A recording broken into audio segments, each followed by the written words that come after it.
So some of the big issues that we have discussed are the demographic challenges facing Scotland. Other big issues are Brexit, of course, and how we adapt to whatever may happen with Brexit.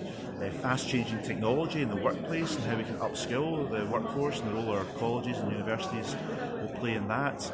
And the issue of post-24, for instance, we've had a review into 16 to 24, but we have to look at the needs of people who are over the ages of 24. So there's a whole range of big issues. It was great to have the feedback from the college and university leaders, and there's a lot of common ground there, and I was able, of course, to convey the Scottish Government's priority in terms of promoting widening access and many other issues as well. So it was a very productive get-together. We've had a really interesting session here this morning as we came together as HE and FE leaders to think about how we can make a contribution to deliver the Scottish Government's ambition.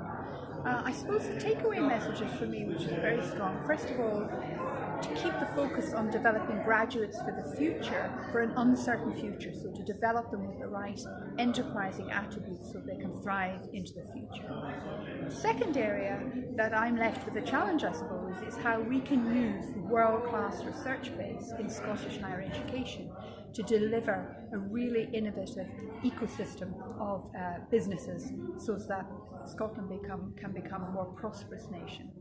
And the third area that I will take away and discuss with my colleagues was how can we leverage the enormous international reach we have through the millions of graduates we have all over the world to actually help companies export and to attract foreign direct investment into Scotland.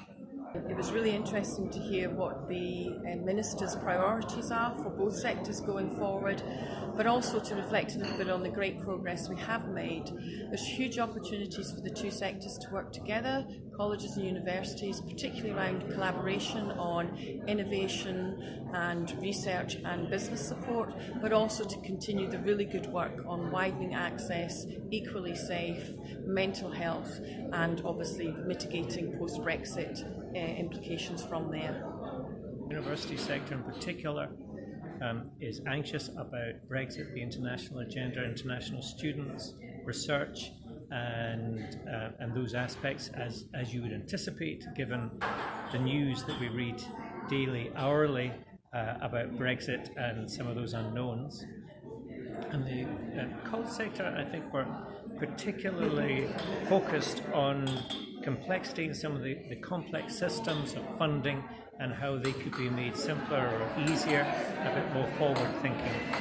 And beyond all of that, it was kind of all encapsulated by the Funding Council's ambition looking towards the 10-year horizon, that kind of 2030 picture of where we're going to be, where the world of learning and work will be by then, and how we ensure that all our institutions and government and our government colleague agencies across the strategic board are all aligned to ensure we deliver against that agenda.